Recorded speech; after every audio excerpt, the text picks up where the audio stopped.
Nos ponemos en pie, vamos a buscar en nuestras Biblias, segunda carta a los Corintios, capítulo 4, versículo 8.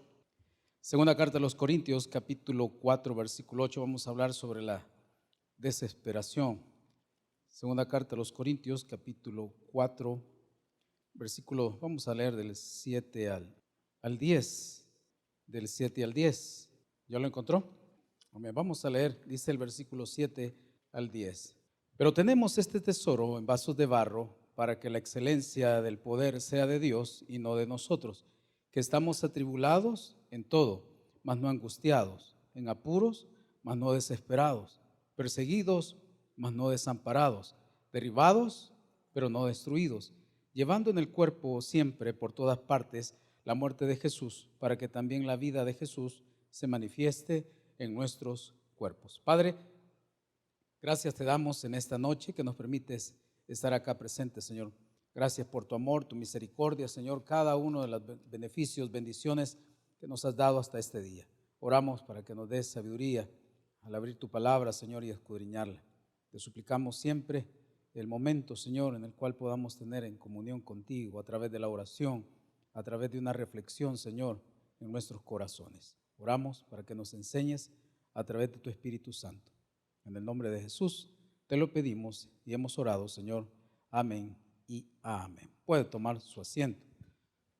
Esta porción de la palabra del Señor, hablando el apóstol Pablo, está haciendo referencia a la vida que le tocó a él durante muchos años poder vivir. El apóstol Pablo, después de ser un religioso y se convierte al Señor, empieza a experimentar muchas cosas que en el camino va a ir desarrollando, y siempre a través de sus cartas refleja el sufrimiento que tuvo como apóstol, el sufrimiento que el cristiano debe de también experimentar, porque no solamente es creer en Jesús, sino también padecer por Él. En esta vida tenemos un concepto que todo nos va a salir bien, que todo tiene que salir a la perfección.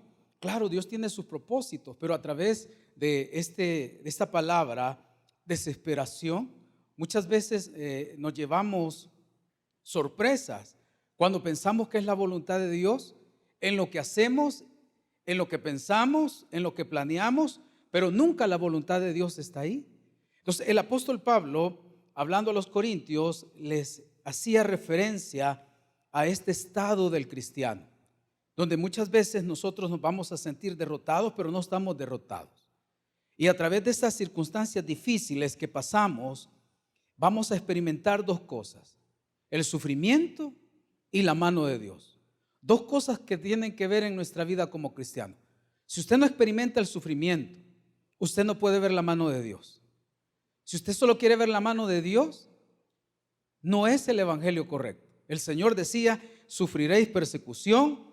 Hicieron esto con los apóstoles, y cada uno de esos eventos, de esas etapas de la iglesia, terminó en muchos martirios. Esteban, por predicar el evangelio, experimentó la muerte a puras pedradas.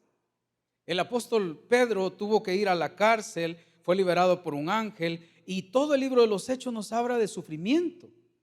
¿Por qué? Porque a través del sufrimiento nosotros podemos ver el plan perfecto de Dios, como también su provisión. Las pruebas producen desesperación, y cuando nos referimos a la desesperación, traducido es sin camino. Se termina el camino, usted no haya qué hacer. La palabra traducida así en algo práctico, un concepto, en una connotación, puede ser: se terminó el camino, y usted decide si donde se termina el camino esperar la mano de Dios o hacer su propio camino. Y es ahí donde Dios manda una promesa, o le hace recordar a cada uno de nosotros una promesa, que en ese instante donde se termina el camino, que se llama desesperación, ahí empieza a actuar la mano de Él. Cuando viene la desesperación es porque hemos perdido la batalla de nuestra paciencia. La desesperación viene cuando su paciencia ha sido derrotada por las circunstancias que le han llegado a su vida. Muchos han llegado a una prisión donde ahorita literalmente no tienen esperanza de nada. más que el retorno de Cristo, que es su eterno consuelo. La desesperación de una persona siempre lleva a algo malo. ¿Por qué? Porque donde se termina el camino, donde es la desesperación, si usted empieza a hacer su propio camino, usted va a llegar al fracaso, nunca a la voluntad de Dios. Y por eso han sucedido cosas en nuestra vida donde pensamos que Dios estaba con nosotros, donde hasta testificamos que Dios me ayudó en esto y al final no fue nada de eso. ¿Por qué? Porque las pruebas siempre van a estar en nuestra vida. Vea lo que dice el capítulo 4, versículo 8. Mire lo que dice, que estamos atribulados en todo. Las situaciones difíciles a la vida del creyente siempre tienden en los siguientes niveles, económico, de salud, familiares. Y cada uno de nosotros tenemos diferentes áreas en las cuales estamos batallando. Todos estamos atribulados. No hay cristianismo sin tribulación. No hay. Porque cuando el cristiano ya no pasa por tribulaciones, ha dejado de ver la mano de Dios. Y cree que Dios tiene la obligación de cumplirle cada cosa que Él pida. Y no es así. Entonces Dios tiene algo especial para nosotros en este año 2024. Si usted ve el eslogan que dice, bajo la cobertura de Dios. ¿De quién depende la cobertura? Depende de Dios. Pero también hay una condicionante ahí. Es que usted viva, more, esté allí permanentemente bajo la voluntad de Dios.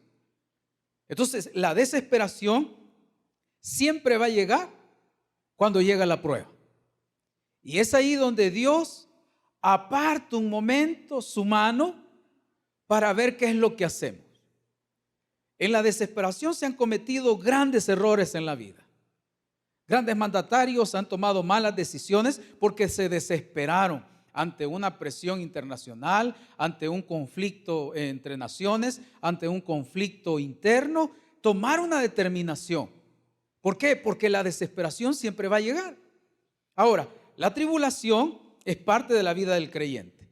Cada año suceden cosas para cada creyente. A muchos la prueba llega a inicio de año y comienzan el 1 de enero en el hospital. A otros se presentó a trabajar y le dieron su cartita, mire, pase de recursos humanos, ya le ponemos su cargo. Y otros será a mediados de año, que empezó con todo y ¡pum! A otros será a final de año. Siempre ha sido así. A muchos les tocó pasar en años anteriores en un hospital la Navidad, otros con su familia. Entonces, cuando hay pruebas, habrá un momento donde el camino se termine. Pero si llega la desesperación y usted confía en Dios y espera en Dios y recuerda las palabras que Él ha dicho, esa terminación de camino, Dios, si recordamos esa alabanza, dice, sendas Dios hará. ¿Dónde piensas?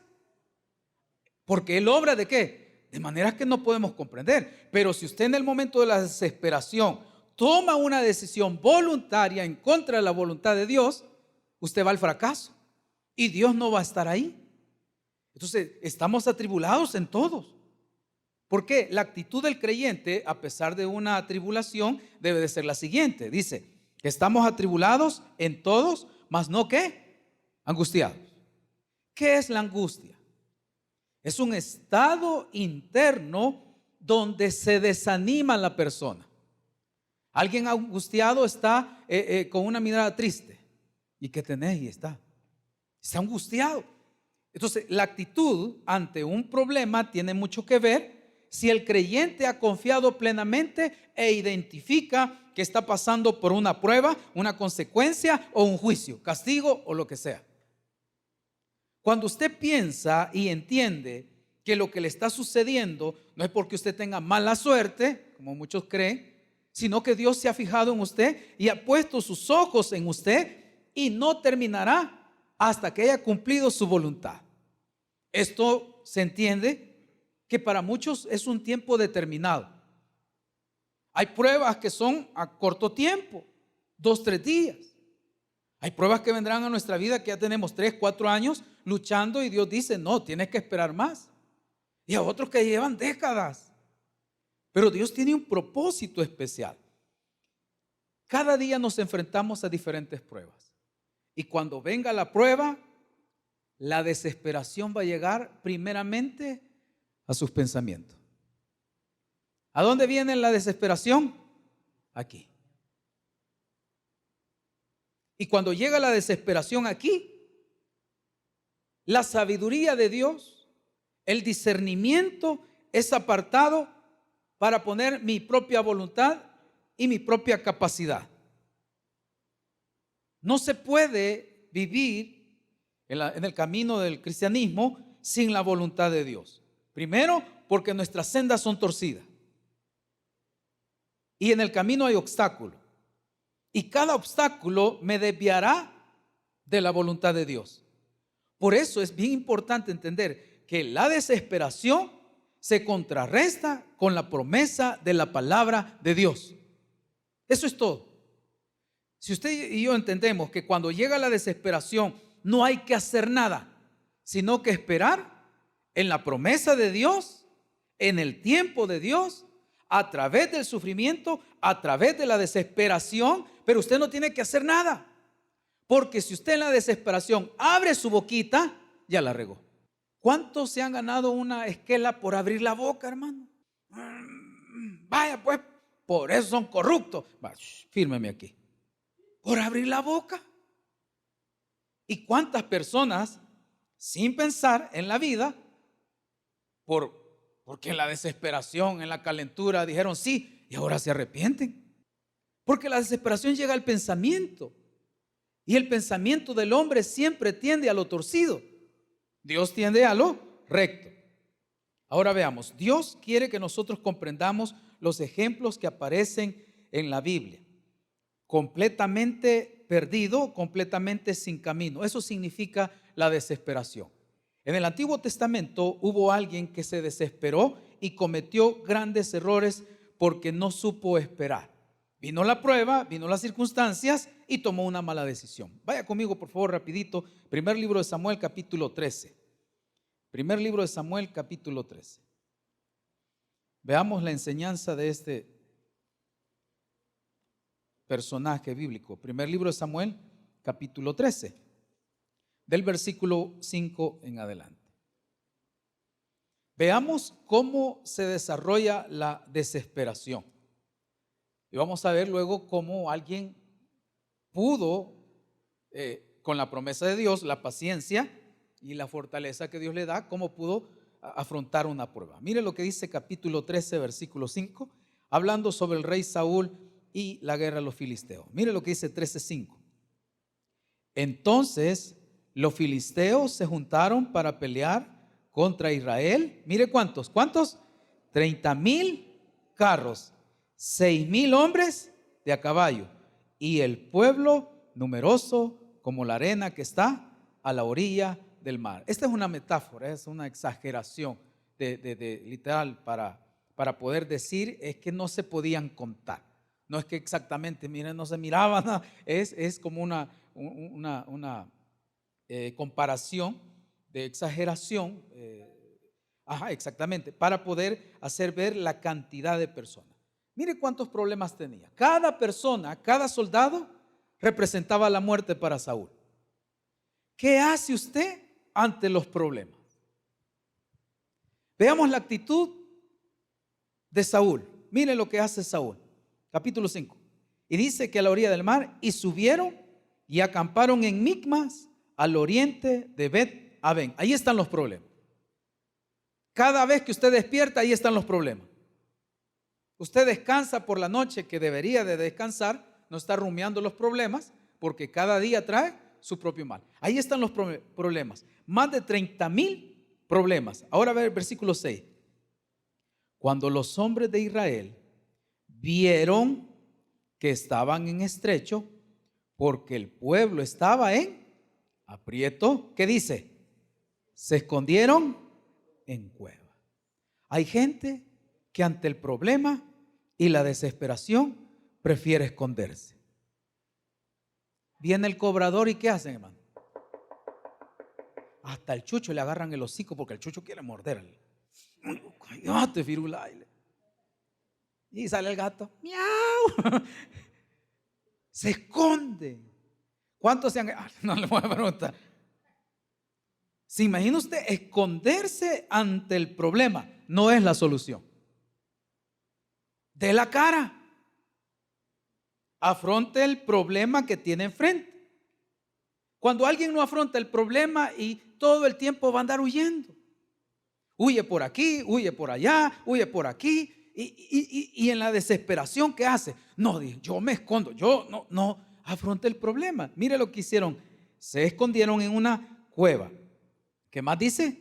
En fosos, en peñascos, en rocas y en... Cada quien tiene cómo esconder. ¿Saben que muchos se esconden en el licor? Son hermanos de la iglesia y lo primero que agarran cuando tienen decepción, problemas, la botella. Otros en la droga para olvidar, ahí están en el humito, están bien tranquilos. Otros en el entretenimiento. Pisto no tienen, pero andan vagando por todos lados. Se van a Metrocentro y con eso desahogan. Ir de vitrina en vitrina. Ahí van, qué bonito, dice, qué bonito y qué bonito. Y cuando sale, sin nada. Otros se refugian, no ha visto, en su cama. Ahí pasan y se bañan en lo oscuro y usted los alumbra como que fuera el ermitaño ahí adentro. Cada quien tiene una forma de huir de los problemas ante la desesperación. Agarran y hacen su camino, aquí, aquí, aquí, aquí, y en ese camino se pierden. Después de que cada uno se escondieron, mire lo que dice el versículo 6, cuando los hombres de Israel vieron que estaban estrechos porque se escondieron, el pueblo estaba en aprieto, en cuevas, fosos, rocas, en cisternas. 7. Y algunos de los hebreos pasaron el Jordán a la tierra de Galaad. Vaya, estos fueron para el norte. No ha visto. Mira, empeñemos el lote, vendamos el carro, y cuando llegue allá, Chabela, te voy a mandar a traer a vos y a los hipotes, a tu mamá, a tu papá, al vecino, a todos los voy a mandar a traer. En la desesperación. Si el mismo Dios de Estados Unidos es el mismo Dios de aquí, hermano, solo que allá se va a esclavizar. Claro, el que trabaja tiene pisto. Bueno, el que va a trabajar.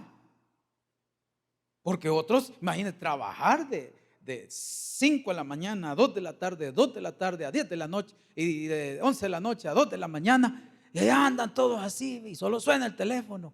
¿Qué? $20, $60.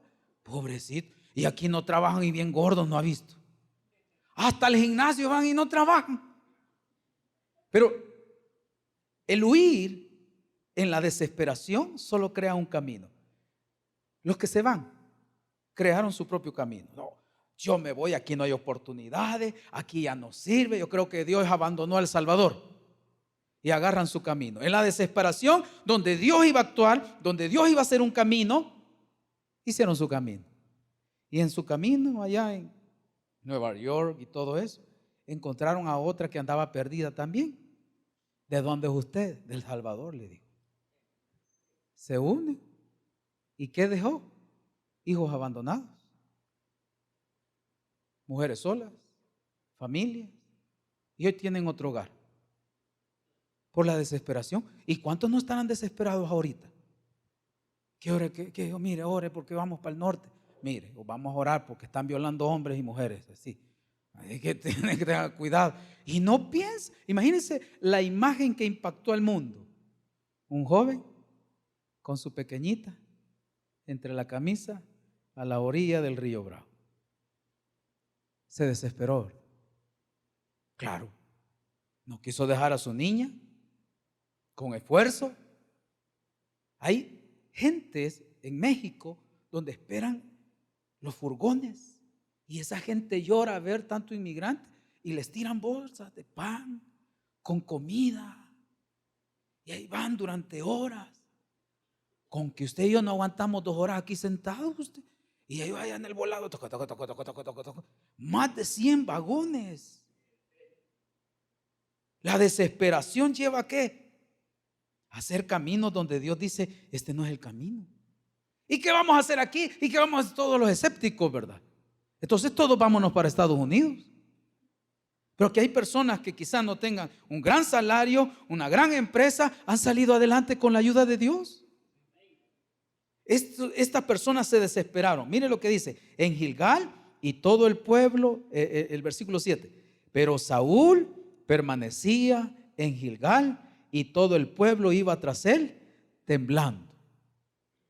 Si usted determina en la desesperación cometer un error, hacer camino donde Dios ha dicho que no hay camino, sus hijos vienen detrás de usted. Y es lo mismo que van a hacer. ¿Cuántas personas en la desesperación han empezado a robar en sus trabajos?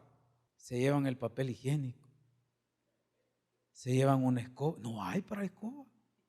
¿Robar será una opción?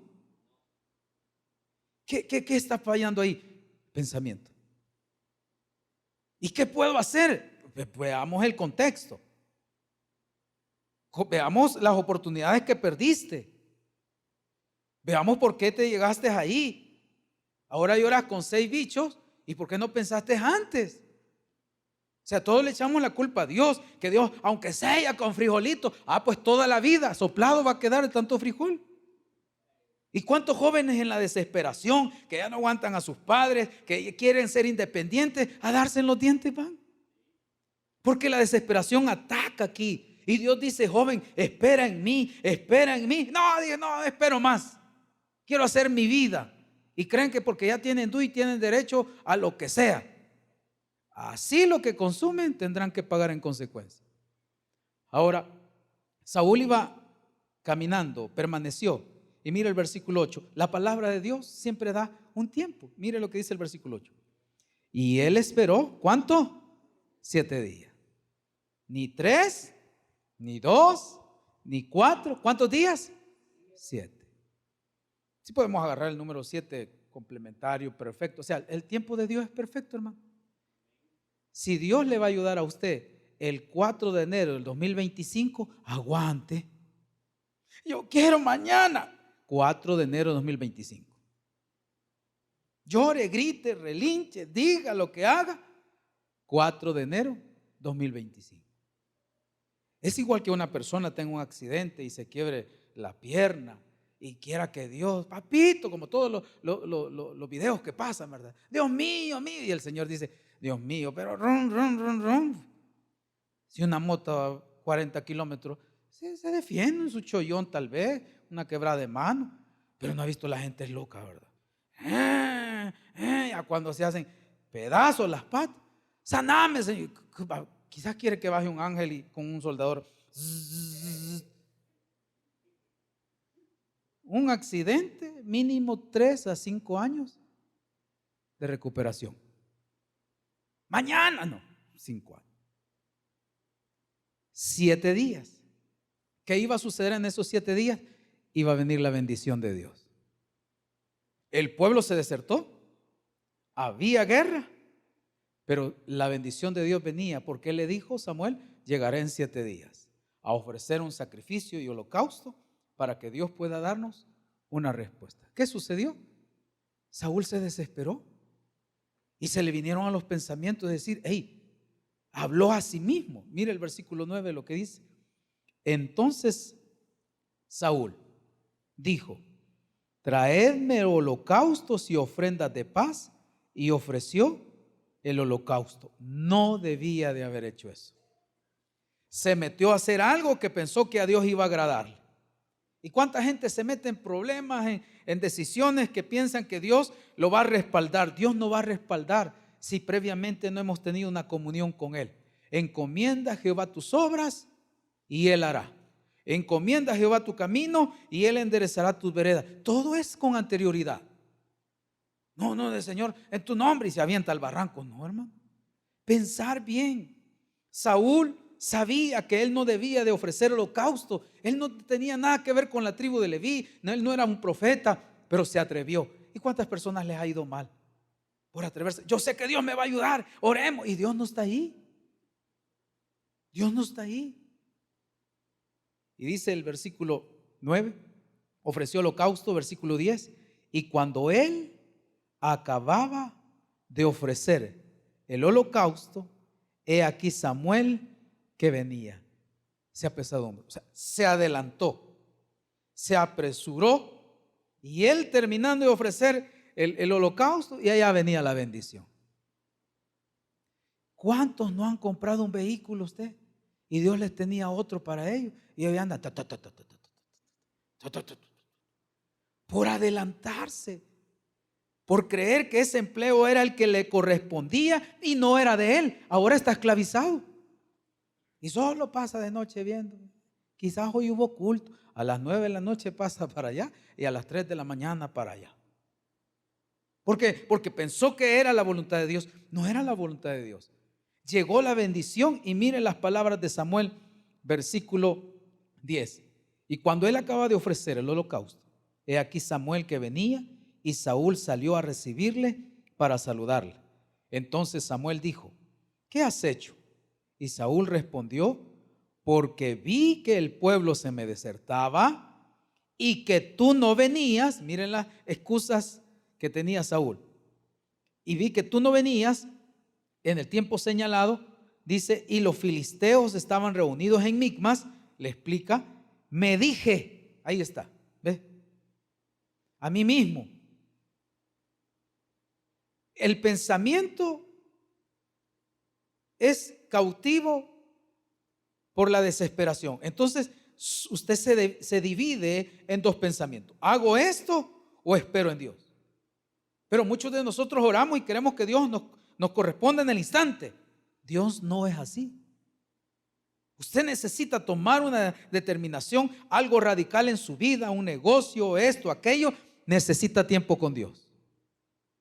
No es lo mismo escuchar la voz de Dios que escuchar a su propia conciencia. Su conciencia le va a decir: sí, dale, tú puedes. En el nombre del Señor, todo lo puedo en Cristo que me fortalece. Tengo paz en mi corazón. La paz no es característica que las cosas de Dios sean como nosotros pensamos. Porque el amante y la amanta sienten paz cuando están en el cine, ¿verdad? Y siente paz cuando están ahí. Decía, sí, ya vas a ver, ya vamos a hacer estos. O sea, sienten paz. Samuel dijo una palabra que a nosotros nos deja una enseñanza. Mire lo que dice el versículo 12. Me dije, ahora descenderán los filisteos. Y mentira, los filisteos estaban por allá, usted. La desesperación de los filisteos contra mí en Gilgal, y yo no he implorado el favor de Jehová. Me esforcé pues y ofrecí holocausto. Y mire lo que le dice el profeta. Entonces Samuel le dijo a Saúl: locamente has hecho.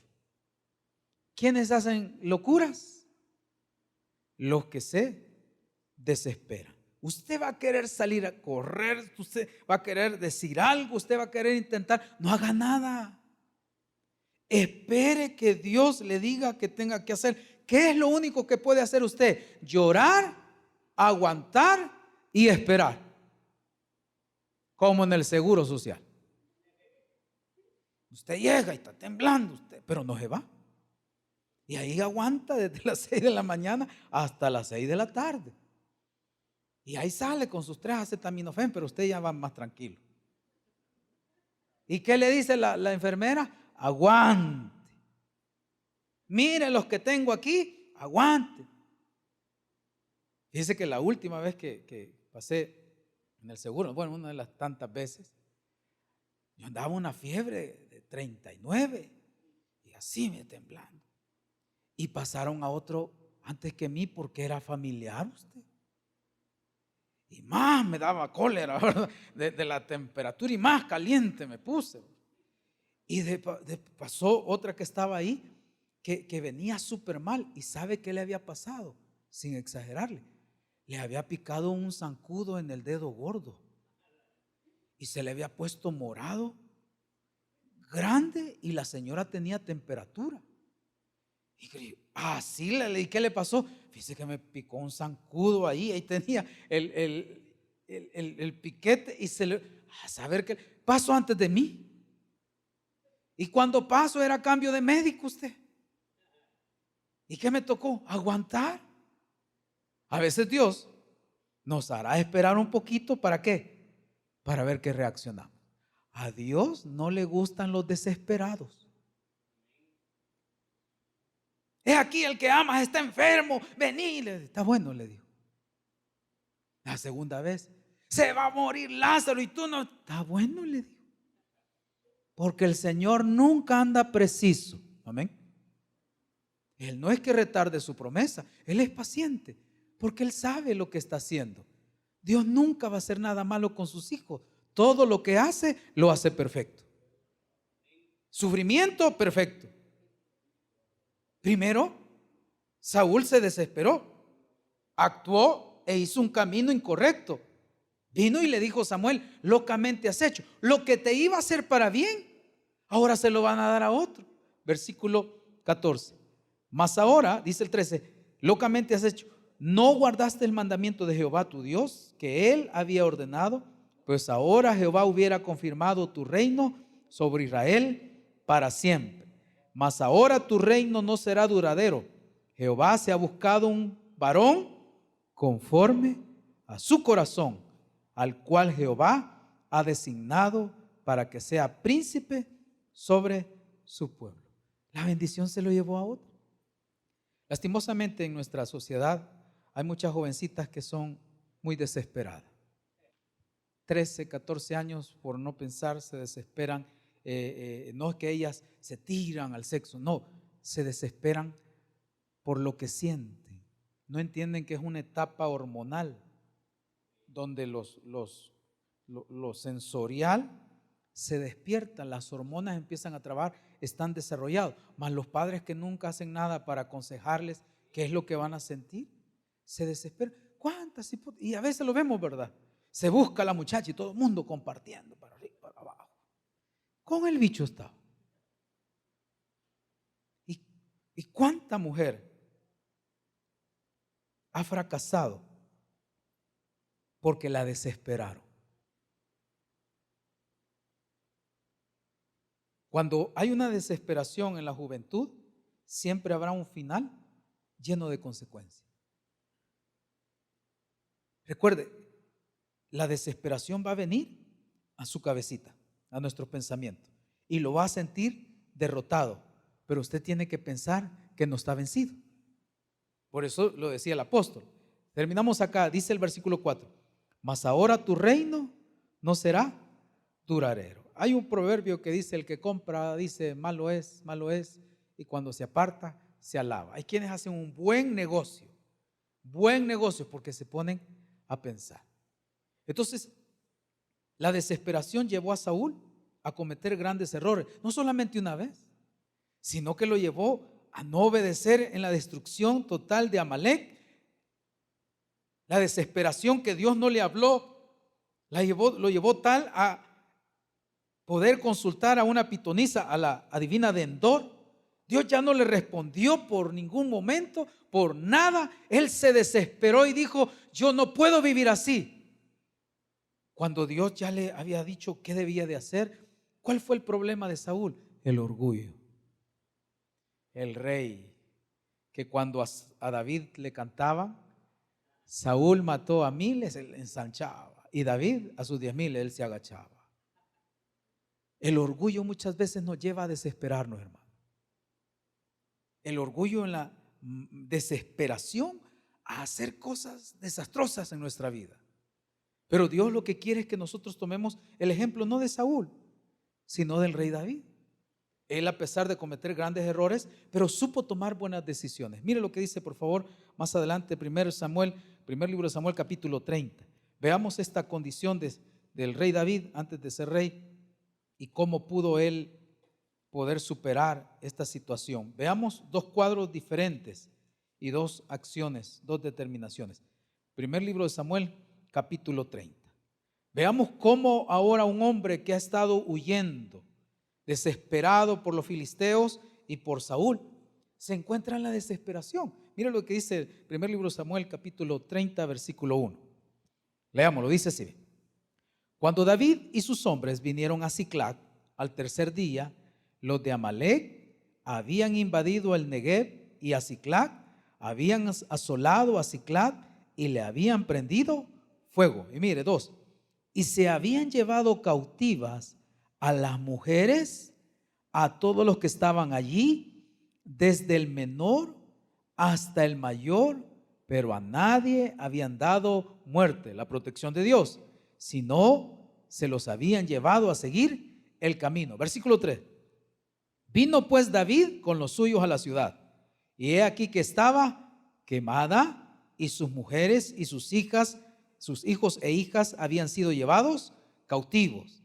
Entonces, con esta situación tan desesperante, David y la gente que con él estaba alzaron su voz y lloraron hasta que le faltaron las fuerzas para llorar. ¿Es llorar? ¿Es pecado llorar? No, hermano, usted debe de llorar. Muchas veces llorar nos hace entender que somos humanos, porque usted no puede por el orgullo decir yo no oro, yo no lloro. No, el quebranto hace que nuestro corazón sea diferente, máximamente cuando lloramos delante de Dios.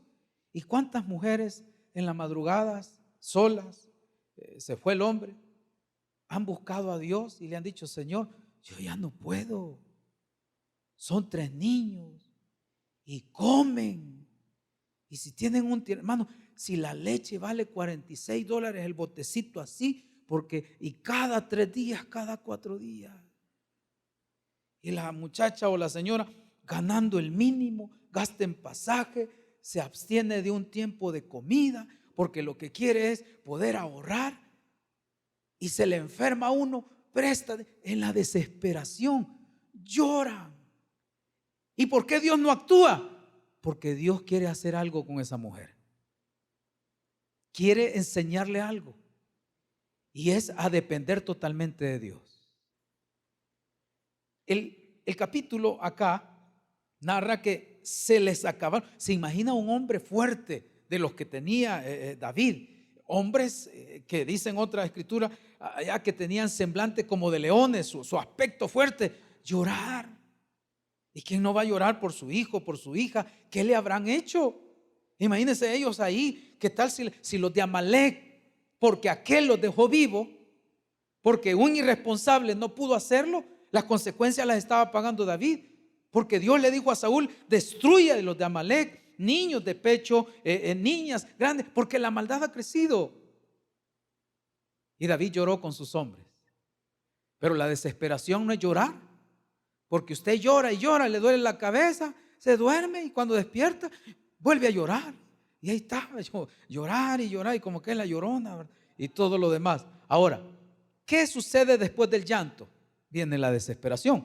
Versículo, vea lo que dice 3, 4. Y con él estaban hasta que le faltaron las fuerzas. 5. Las 2 mujeres de David, Ahinoam jezreelita y Abigail, la que fue mujer de Nabal, el de Carmel, también eran cautivas. O sea, le tocaron a él las 2 mujeres que dice la Biblia que él las tomó. Versículo 6. Y David se angustió mucho. ¿Pero por qué se angustió David mucho? Mire lo que dice. Se angustió porque el pueblo hablaba de apedrearlo, pues todo el pueblo estaba en amargura de alma. ¿Y cuántas mujeres en los pleitos de yo lo voy a dejar, ya no aguanto, ay, quédate con los bichos, y por la desesperación?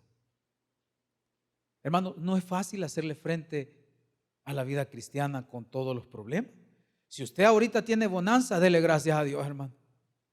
Y si usted tiene problemas, dele gracias a Dios, porque un día va a salir y otro va a entrar, porque esto es como una ruedita.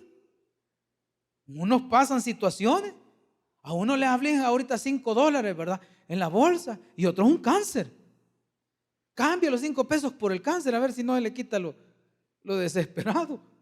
Entonces, cuando David escuchó en la desesperación de los demás, él tomó una actitud. Se angustió. Es que angustiarse no es pecado. Lo malo es desesperarse. La angustia lo hace hacer esto, ¿ve? Está angustiado. Pero la desesperación lo lleva a pasar el límite. Ahora, cuando ellos escucharon que lo querían apedrear, hermano, veamos, familia ya no estaba de David, le había dejado a sus padres con el de Moab, lo andaba buscando Saúl, sus propios hombres ahora lo querían matar, echándole la culpa a él. El único que le quedaba era Dios. Entonces David se acordó que aquel profeta que lo ungió dijo que él era el ungido de Jehová, y desde entonces el espíritu de Jehová vino sobre David. Y David se acordó que luchaba contra leones, luchaba contra osos, y no por su hermoso semblante, sino porque el espíritu de Dios, la presencia de Dios estaba sobre David. Aunque en la vida te falle papá, mamá, hijos, compañeros de trabajo, hermanos de la iglesia, pastores, Dios nunca te va a desamparar. Nunca nos va a desamparar. Aunque tu padre y tu madre te dejaran, con todo Jehová te recogerá. Entonces David, en una desesperación, él toma una actitud y dice: aunque me quieren apedrear, Saúl me está siguiendo, los filisteos me quieren matar, se han llevado a mis esposas, ¿qué hago? Y la mejor decisión de David está en el versículo 6. Y dice que todo el pueblo estaba en amargura de alma, cada uno por sus hijos y por sus hijas, mas David se fortaleció en Jehová su Dios. La fortaleza. ¿Qué es la fortaleza? Son fuerzas. Y esas fuerzas no vienen del hombre, las fuerzas vienen de Dios. Porque cuando usted ya no puede, y Dios dice: qué bueno que ya no podás, porque ahora van mis fuerzas. Y dice un versículo, haciendo la comparación: pero tú aumentarás mis fuerzas como las del búfalo. Si alguna vez ve un búfalo, enfurezcalo y dígale: enfrentemos, quiero ver qué tanta fuerza tenés. Esa fuerza del búfalo es porque el salmista vio que un búfalo con otro búfalo se daban y se daban y se daban, y retenían esa fuerza y volvían otra vez a luchar. Y dice el salmista: así va a aumentar Dios mi fuerza. Y no es cierto, hermano, que a veces cuando ya no hayamos que hacer, no hay para comer, no hay dinero, y usted se ve así, ve su pago, y en su pago menos $3, dice: ¿cómo voy a hacer? Y Dios dice: sí, quiero ver cómo vas a hacer. Porque el problema es que, ¿qué es lo que vamos a hacer nosotros? El problema es cómo Dios va a obrar. Si yo en la desesperación me muevo. Y mire lo que dice: se fortaleció en Jehová. Versículo 7. Y dijo David al sacerdote Abiatar: yo te ruego que me acerques el efod. Y Abiatar acercó el efod a David, y David consultó a Jehová diciendo: mire, no le está reclamando: qué bárbaro, Señor, si me ungiste y se llevaron a mi familia y a todos. No le está reclamando: Señor, yo no sé por qué sufro si hoy es tu princesa y tu princesa. No, princesa no, ¿verdad? Soy tu príncipe y dice que nosotros merecemos lo mejor de las pruebas. Porque dice acá que consultó a Jehová. Miren las preguntas que hace: ¿perseguiré a estos merodeadores? ¿Qué hubiera hecho usted? Agarrar el corvo y ¿dónde están? No. ¿Ve? Tranquilito. Él no se movió hasta que Dios hizo un camino. ¿Y qué dijo? Los perseguiré, Señor. No dijo: Padre, dame una arma, dame la espada de Goliat para volarle la cabeza a esto. No tenía resentimiento en su corazón, solo quería la dirección de Dios. Perseguiré, no me muevo si tú no me dices. Y mire lo que dice: ya iban adelante. Perseguiré a los merodeadores. Dice: ¿los podré alcanzar? Si ya tenían 3 días, hermano. Hay cosas tan imposibles para nosotros que literalmente usted tiene un papel ahí y dice tumor. ¿Será eso inalcanzable para Dios? No hay nada imposible para Dios. Pero lo que Dios quiere es que nosotros podamos preguntarle a Él antes de llegar o de sobrepasar la desesperación. ¿Qué hay que hacer? Hay muchos cristianos que tienen esa reacción. ¿Y cuál es la reacción? Hablar, quejarse, decir y llorar. Pero la actitud de David fue: perseguiré, los podré alcanzar. Y miren la siguiente pregunta que dice: los podré alcanzar.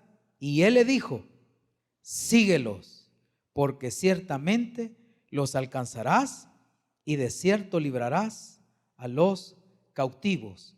Partió pues David, él y los 600 hombres que con él estaban, y llegaron todos al torrente de Besor, donde se quedaron algunos. ¿Por qué? Algunos se van a desesperar. Y la historia termina que él recobró absolutamente todo. Saúl lo perdió todo por la desesperación. David pudo ver la bendición de Dios. ¿Qué nos queda a nosotros? Mire, la desesperación viene. ¿Y quién va a estar feliz pues con los problemas que tiene? Diabético, hipertenso. ¿Quién va a estar contento pues? Cuando tiene un decaimiento, se le sube la presión. ¿Cómo? En la desesperación, mire, en la desesperación todo mundo hace algo. Mire, esta uña de gato es buena. Y allá anda la señora encaramada en el palo uña de gato, desesperada. Mire, esta rosa de Sarón, ya no se sube el que se subía a San Miguel, úntesela toda. Allá está la señora como que embalsamada, está en la noche así, en la desesperación. ¿Y cuánta gente en la desesperación por querer hacer que una operación sea, no, yo ya, en el tiempo de Dios? Dios no se equivoca. Dios sabe la desesperación que tenemos. Pero el apóstol decía lo siguiente: que estamos atribulados en todo, mas no angustiados, en apuros, mas no desesperados, perseguidos, mas no desamparados, derribados, pero no destruidos. Aunque a veces venga el problema y uno sucumbe y cae y se pregunta: Señor, ¿por qué? ¿Será pecado preguntarle al Señor por qué está pasando? No es pecado. Su hijo en la cruz le preguntó: Dios mío, ¿por qué me has desamparado? La desesperación será contrarrestada, atacada, cuando le creemos a la palabra de Dios, a las promesas, y no nos movemos. Eso implica sufrimiento, hermano. Desesperado por lo que le dirán sus propias familias, por lo que le dirán en el trabajo, y usted va a querer salir corriendo a aventar las llaves, y Dios dice: aguanta, ya se va a ir el gerente, ya se va a ir el jefe, te van a ascender, aguanta. Y usted está ahí que ya hasta pensó, y no, que estoy desesperado, dice usted. ¿Qué puedo hacer? Nada. Si cuando Dios actúa, Él lo hace de una manera que nosotros nos quedamos sorprendidos. Y es ahí donde Dios quiere que aprendamos a ver a la desesperación cara a cara y sonreírle y decirle: a mí no me ganás, porque Cristo está en mi corazón. Regale un aplauso al Señor. Vamos a orar. Padre, gracias te damos en este